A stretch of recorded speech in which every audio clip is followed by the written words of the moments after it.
Hi everyone, I'm Anna Logan, and thank you for joining us on the inaugural edition of Behind the Cape, exclusively on the CSUN Sports Network. We're bringing you all the latest happenings in CSUN sports, including highlights, updates, and exclusive interviews with coaches and student athletes. Starting things off today, we're talking about the CSUN Baseball team starting their season 14-3, making it their best start since 1996. But they're not stopping there. To date, they have won 9 games in a row, making it the longest streak by a team since 2002, and have also won 11 straight road games, dating back to last season, and tying their program current record.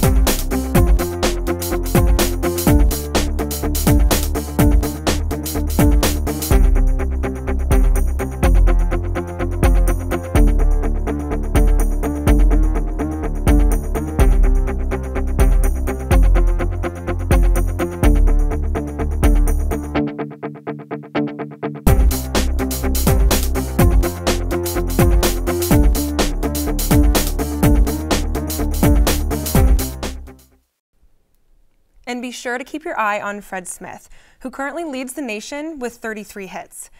His teammates getting noticed as well for 3 consecutive weeks. CSUN players were named Player of the Week. Currently sitting in the number 11 spot of the AVCA Top 15 national poll, the men's volleyball team started the season going down in the record books. They opened with a 7-0 record, one of the best starts in Matador history. They currently boast wins over nationally ranked teams, Penn State, USC, and UC Irvine.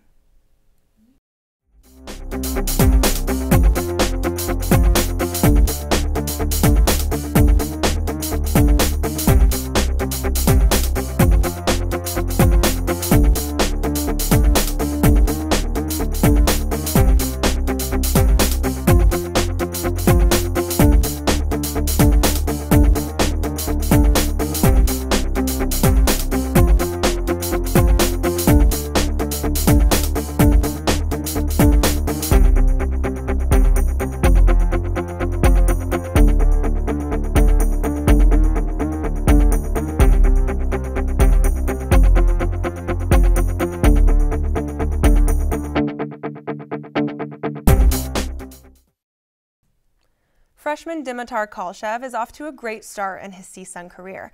He leads the MPSF and is ranked 3rd in the nation in aces, along with junior Jacob Cheslaw, who is having a career season, leading the team with 3.72 kills per set average. Our 2016 beach volleyball team may give you a case of deja vu. That's because all but 2 of the athletes currently on the roster also play for the CSUN indoor volleyball team. This season, they started with a W under their belts, winning 3-2 over CSU Bakersfield.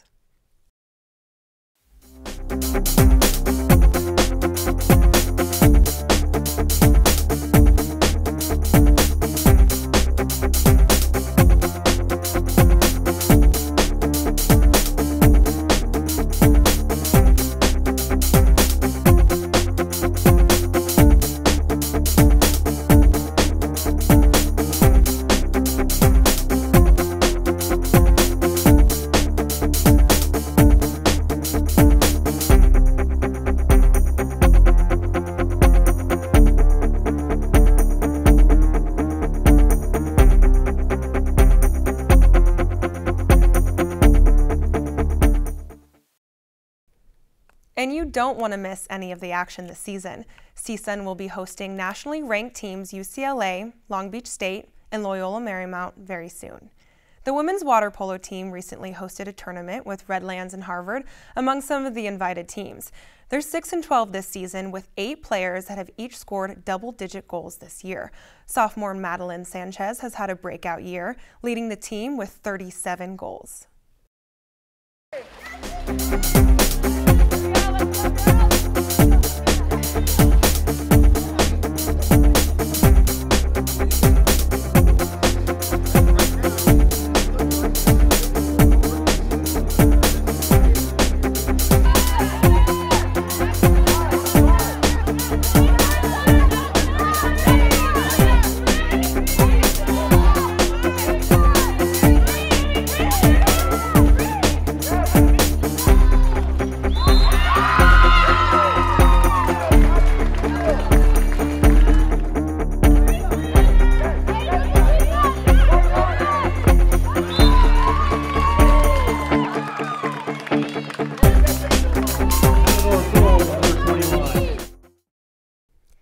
And congratulations to the team, who earned 2 victories earlier this year at the UCSD Invite with wins against Sonoma State and Cal State East Bay. And joining me now, a man who knows a thing or two about winning and is credited for turning around the women's basketball program here at CSUN, head coach Jason Flowers in his 6th season here. Coach Jason Flowers, thank you so much for being here with us today. So you were a student athlete then yourself, and what was it about that experience that you most enjoyed or maybe didn't enjoy? Was it difficult for you being a student athlete? You know, I think the process of going from being a freshman to a senior and being a student athlete, I think it prepares you for the rest of your life. And so, you know, there are times that we had enjoyable moments that, you know, you wouldn't trade in for anything in life, and the memories that come along with that, the teammates and the friendships and the bonds that you develop over those years at both places. And then obviously there is, just like anything else in life, there's adversity, and I think that's the beauty of collegiate athletics. It's you get the highs, and you know, every student athlete should experience the highs of winning championships or playing on the biggest stages, playing in front of a lot of people and those kind of things. But you also get life lessons. And so, you know, just like any other student athlete, my experience, you know, had both. And so I wouldn't trade any of it in. The tough times helped me to grow up and become a stronger and better person, and then obviously, like I said, the good times is just memories that you have for the rest of your life. Yeah, definitely. It sounds like it was a brotherhood. It sounds like you guys had moments together where obviously you remember for the rest of your life, but did they ever play any pranks on you? Was there any joking going on, or was it all business? Well, you know, when you're on a team, and that's the thing that I don't know if everybody realizes, if you haven't been on a team or if you're not in a locker room, there's always something going on in the locker room. Right. So sometimes you're involved in inflicting the fun, and sometimes you're the recipient. And so, you know, it's in a locker room, there's always something going on, and you know, you like you said, it's a brotherhood. So when we see each other, we talk on the phone or we text. You know, we remind each other, remember that one time, or remember that one time, and it's all part of the memories and the experience. Yeah. So for you were obviously a player, but when did you realize that you wanted to be a coach? Was that something that was always in the back of your mind, or maybe when you were making those jokes with the guys on the team, or did you always kind of know that you wanted to be in that role? You know, if you talk to my mom, she'd tell you that I was the one bossing around kids in the driveway at probably age 4, telling everybody where to go and what they should be doing. But I would say, you know, maybe my first year out of high school, I went back and was allowed to help coach at my old high school with my old high school coach. Nice. and got that experience. And you know, as the years went on in college, I think, you know, it became more clear that this is something that I would want to do. And as you know, I got older, the collegiate level was something that I aspired to be at. And so I think I kind of knew pretty early, and then had several people along the way to just help guide me to reach my goal. Yeah, definitely. So from player to coach, do you feel like the women on your team can relate to you? Do you feel like you can relate to the women, not that you are a woman, but in the sense of that you were a student athlete? Do you feel like you know what they're going through in a sense when you're coaching? Yeah, I mean, I hope so. I hope that my experience helps me to make their experience better, not necessarily easier, because, you know, like I said, there's things that you have to go through in order to overcome and be better at. But I mean, I tell them all the time, I've been on every spot on that bench, from the walk-on who never played to the leading scorer at times to everywhere in between. Right. And so so hopefully those memories and that experience helps me to relate to every single kid on our team. Not that it's always perfect, or not that, you know, it's always going to be easy, but hopefully I can give them a little something that helped me along the way.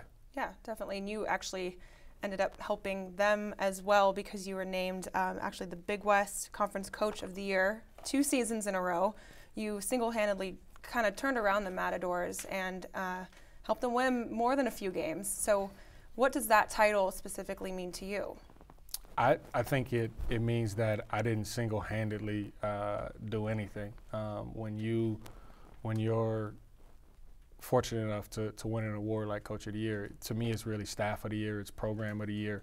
It's from everybody from our assistant coaches, Lindsey Foster, Mario Trutanik, Christine Collins, our Director of Operations, Tom Osborne, to our strength and conditioning coach, Jeff Krelling, and our athletic trainer, Winnie Vung, and the list goes on and on. We've had academic people that have been great support. Our administration has been great.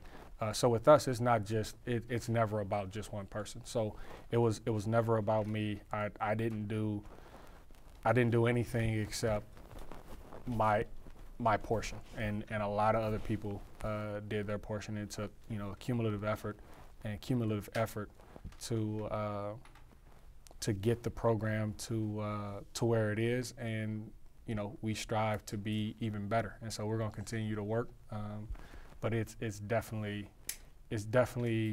a group effort, and it just means that a lot of people did a lot of work to help us get to where we were. Absolutely, it's that team mentality, right? Exactly. Unfortunately, we have to wrap it up, but thank you so much for being here with us today. I really appreciate it, and good luck to you next season. No problem. Thanks for having me. On to our student-athlete portion of Behind the Cape.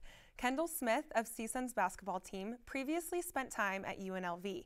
He currently calls the San Fernando Valley and CSUN home, and it has been a welcome adjustment for him. Junior point guard Kendall Smith, thank you for being here with me today. No problem. So you actually weren't always a Matador. You were at UNLV previously.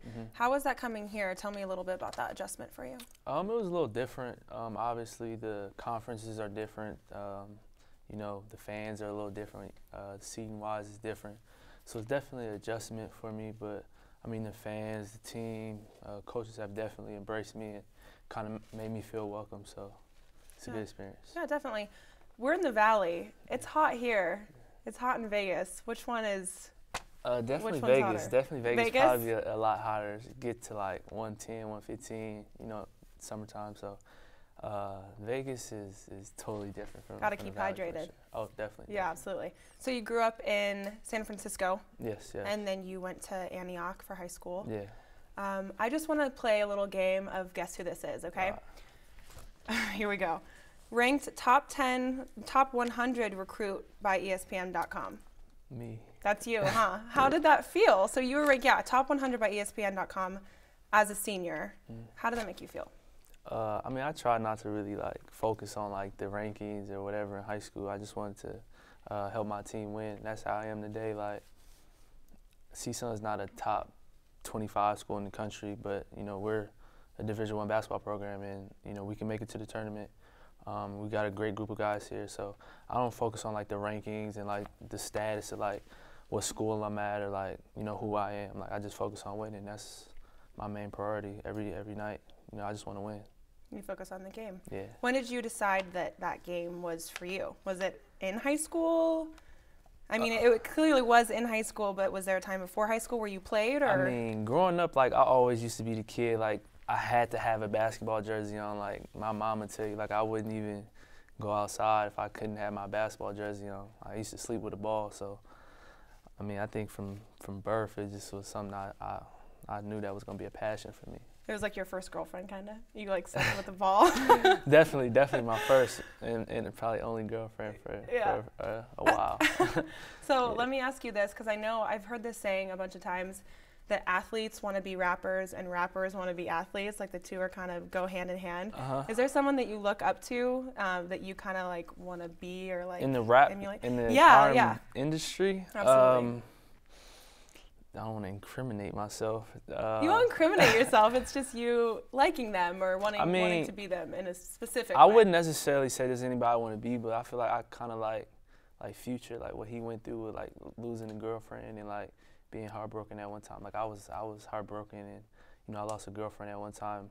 And like he says in his music, like it just fuels him to be better, like, you know, to work that much harder, and that kind of something I went through. So Shout out to Future. Yeah, definitely. Is that, I know that baseball has kind of, you like have a walkout song, but for basketball when you're on the court, is Future who you kind of want to hear when you're getting ready? Future all the time. I'll be turned to Future, Kevin Gates.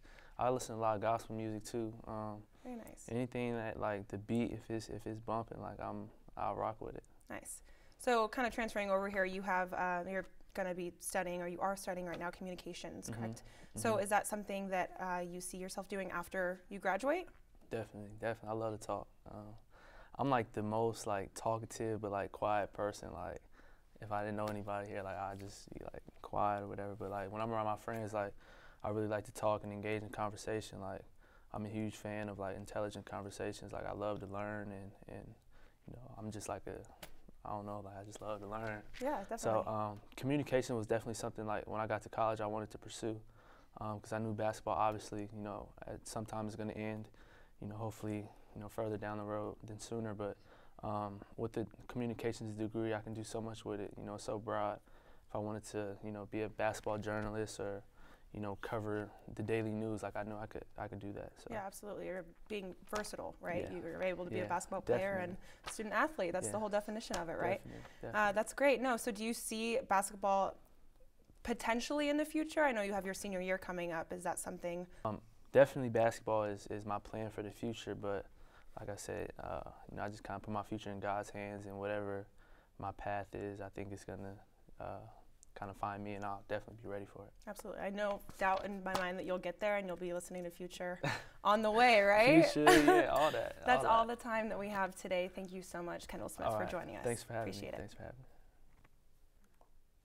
From all of our crew at Behind the Cape, we wish the very best for Kendall Smith and his future here at CSUN and beyond.